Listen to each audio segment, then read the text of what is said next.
When I take my naturalization oath, I'm promising loyalty to a constitution that was written in a room I never would have been allowed to enter. No cameras, no public transcripts, no live stream. Just a group of men behind closed doors, arguing over who should have power and how this country should work. In this episode of Becoming an American, we're stepping into that secret meeting in Philadelphia. We'll see what they were really fighting about, why the windows were shut, and how their decisions still shape who gets heard today, especially people like me who are becoming Americans centuries later. In episode 1, we saw the United States wobbling on the edge of failure, a weak national government, states fighting, farmers in rebellion. The Articles of Confederation weren't holding the country together. So in 1787, delegates from many states met in Philadelphia to fix the problem. Officially, it was a meeting to revise the Articles. Unofficially, some of them were ready to design something entirely new. Before they started, the delegates made a controversial choice. They agreed to keep the discussions secret. Windows were closed. Doors were guarded. Notes were kept private. They wanted freedom to argue, change their minds, and explore unpopular ideas without instant public backlash. They feared that if every disagreement leaked out, the fragile effort to redesign the government would implode under pressure. In their minds, secrecy was a way to protect the process. From the outside, it meant the future of the country was being decided by a small group, invisible to everyone else. Once the delegates got down to work, one of the biggest fights was over representation. Big states looked at their large populations and said, "We should have more voice." Small states worried that if representation was based only on population, they would be swallowed and ignored. The Virginia plan proposed a national legislature where representation was based on population. The New Jersey plan pushed for equal representation for each state. After intense debate and some near walkouts, they landed on a compromise you probably know by name: a bicameral legislature. One chamber, the House of Representatives, would be based on population. The other chamber, the Senate, would give each state an equal number of seats. This structure came out of that sealed room. It determines who speaks for you in Congress and how power is balanced between large and small states. For dense communities, especially immigrant-heavy cities, the House can amplify their numbers. In the Senate, every state, no matter how big or small, gets the same voice. The way the delegates solved their representation problem still shapes how people like me becoming American today are counted and heard. Another huge question on the table was how strong the new national government should be. Under the Articles, the center was too weak. Rebellions, debt, and disunity made that painfully clear. Some delegates pushed for a powerful national government that could tax, regulate trade, raise armies, and enforce laws.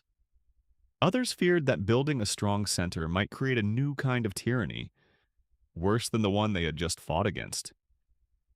They debated what specific powers the new Congress should have, how those powers should be limited, and what roles the president and the courts should play.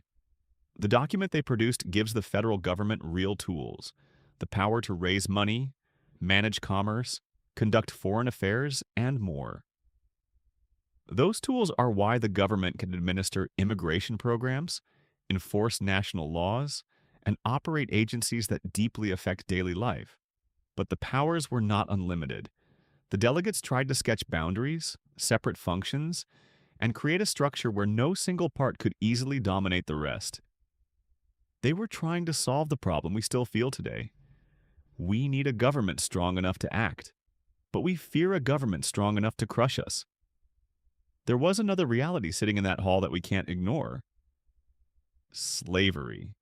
Enslaved people were not represented as delegates. They had no voice in the debates, but their existence and their forced labor were central to arguments about representation and power. States that depended on slavery wanted enslaved people counted for political representation, even though they denied them basic rights. Others resisted this but accepted compromises to keep the Union together.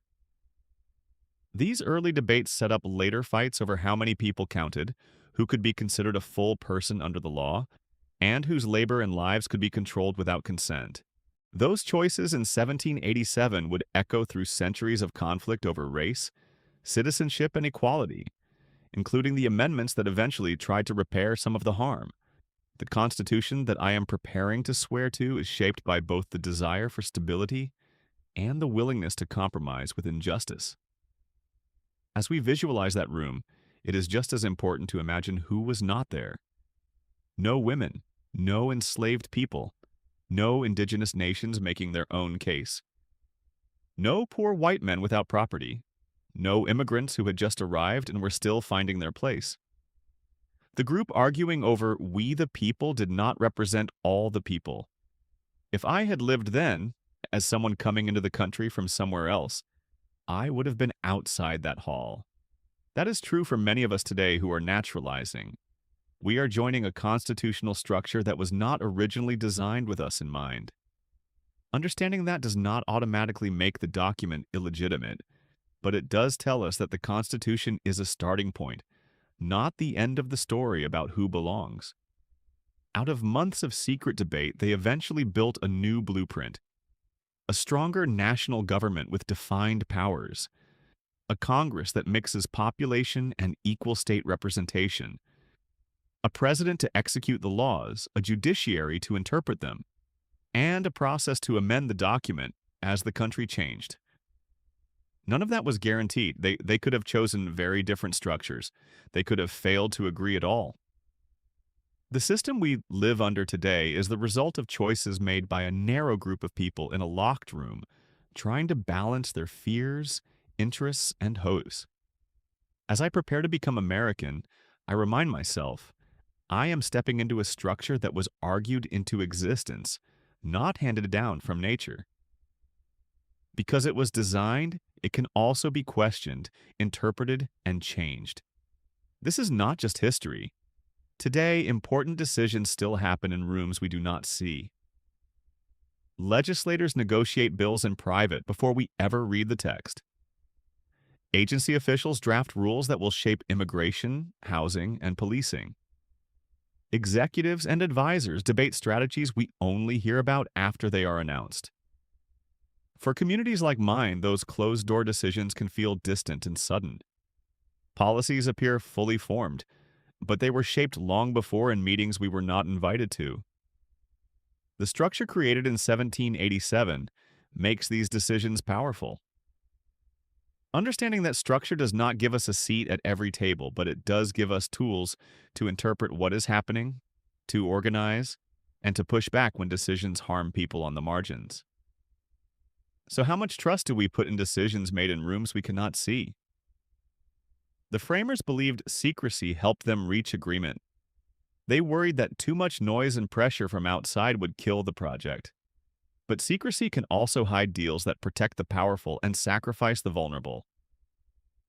We see that risk clearly when we look at the compromises around slavery and representation. As a future citizen, my position is complicated. I am joining a system designed by people who never imagined my life, but I am also inheriting tools they created to challenge and change that system. In this series, we are not just memorizing what the Constitution says. We are asking who was in the room when it was written, who was left out, and how we can use the document today to expand justice rather than shrink it. In the next episode, Power or Tyranny, the Battle over Government Size, we will look at how the framers tried to decide how big and strong the new government should be, and how that decision still affects debates over immigration enforcement, policing, and surveillance. If you want to keep exploring what this oath really means for people like us, subscribe, and I will see you in episode 3 of Becoming an American.